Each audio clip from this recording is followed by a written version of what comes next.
House Homeland Security, Republican Congressman Michael McCaul, who is also member of the House Foreign Affairs Committee. Thanks so much for being with me. I really appreciate it, Congressman. Thanks, you just heard Dana's reporting that the NSA Director Rogers said behind closed doors how frustrated he is that he can't convince Trump to accept U.S. intelligence that Russia meddled in the election. Your reaction? Well, I don't think there's any question that Russia attempted to influence the presidential elections this last fall. In fact, I was part of the Gang of Eight classified briefing, much of which has been declassified since then. And I don't think that can be really disputed. In fact, Ambassador Nikki Haley testified before the Foreign Affairs Committee today, basically saying the same thing, that Russia did try to influence the last presidential election. Question is, did they have any impact on that? Right, and I know that's obviously no evidence of that at this point. And Chairman, you know, as you say, you don't question this. You've told the president this, I know personally, that Russia was behind the attacks. And as you say, a long roster of top intelligence officials, Trump cabinet members have definitively said Russia was behind the attacks. But the president has been unwilling to say this definitively and directly. And I just wanted to play for everyone some of what he has said since he was elected, which is obviously since he began getting full classified intelligence briefings. Here he is. As far as hacking, I think it was Russia, but I think we also get hacked by other countries and other people. Could have been China, could have been a lot of different groups. If Russia hacked, if Russia did anything having to do with our election, I want to know about it. Could have been China, could have been other countries if Russia hacked. I mean, will anything convince him, do you think? Well, you know, I think he's now had the intelligence briefings that we had prior to the election.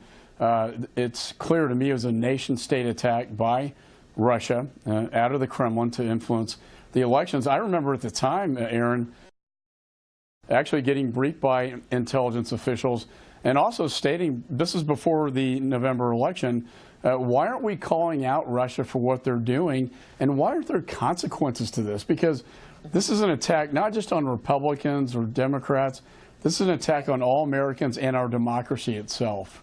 And look, there obviously were serious issues in terms of how this was handled by the prior administration as they were handling this.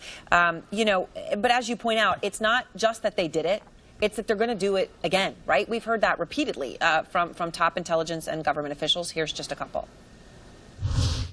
As we sit here, we remain exposed to this kind of attack. I believe they are now emboldened to continue such activities in the future, both here and around the world, and to do so even more intensely.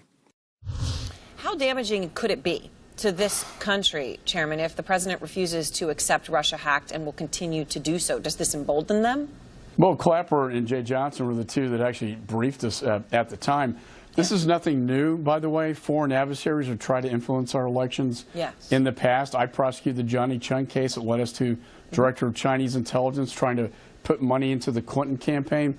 It's just that they have a new tool now, and it's cyber tools. It's cyberspace, cyber attacks. And I saw this play out in France when I was there during their elections. It played out in Germany. It's playing out in Ukraine right now. This is a disinformation warfare campaign that Russia is getting very good at. And to your point, let's not fool ourselves. They will engage again in the 2018 elections. So today, I'm not sure if you know this, Chairman, but the former U.S. ambassador to NATO in the George W. Bush administration, Nick Burns, accused Trump of, in his words, quote, dereliction of the basic duty to defend the country for what he says is Trump's disinterest in Russia's meddling in the 2016 presidential election.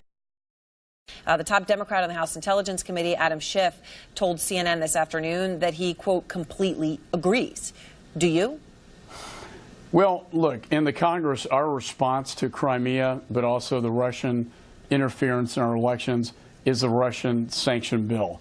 I'm hopeful that this will move very quickly through the House and go to the president's desk. I think Russia needs to be held accountable. There need to be consequences to this. If there are no consequences, there's no doubt in my mind that Russia will continue to try to meddle in our elections, whether it be 2018 or the next presidential election. Is dereliction a fair word? Yeah, I wouldn't go that far. I think, look, China does a lot of bad things, too.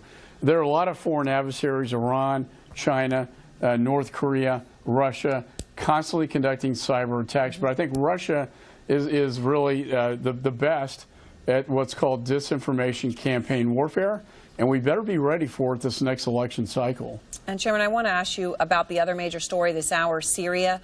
The administration claiming credit today for preventing a chemical attack by Bashar al-Assad. As you know, Monday night, the White House issued a statement saying Syria was getting ready for another attack, warning that it would pay a heavy price if it went ahead with it. The Defense Secretary today, Mattis, said, quote, "It appears that they took the warning seriously. They didn't do it." And the U.S. ambassador to the UN, Nikki Haley, had this to say. Due to the president's actions, we did not see an incident. I would like to think that the president saved many innocent men, women, and children.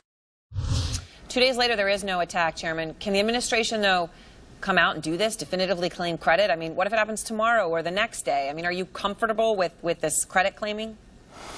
Well, I was at that hearing on the Foreign Affairs Committee, and I do think by sending a message that there's a red line, if you cross it, there will be consequences.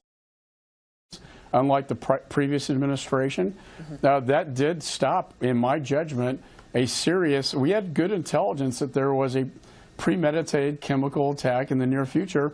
On, again, they attacked children in hospitals. So, look, if it does happen tomorrow, there will be a severe price to be paid for that. I'm very sure of that.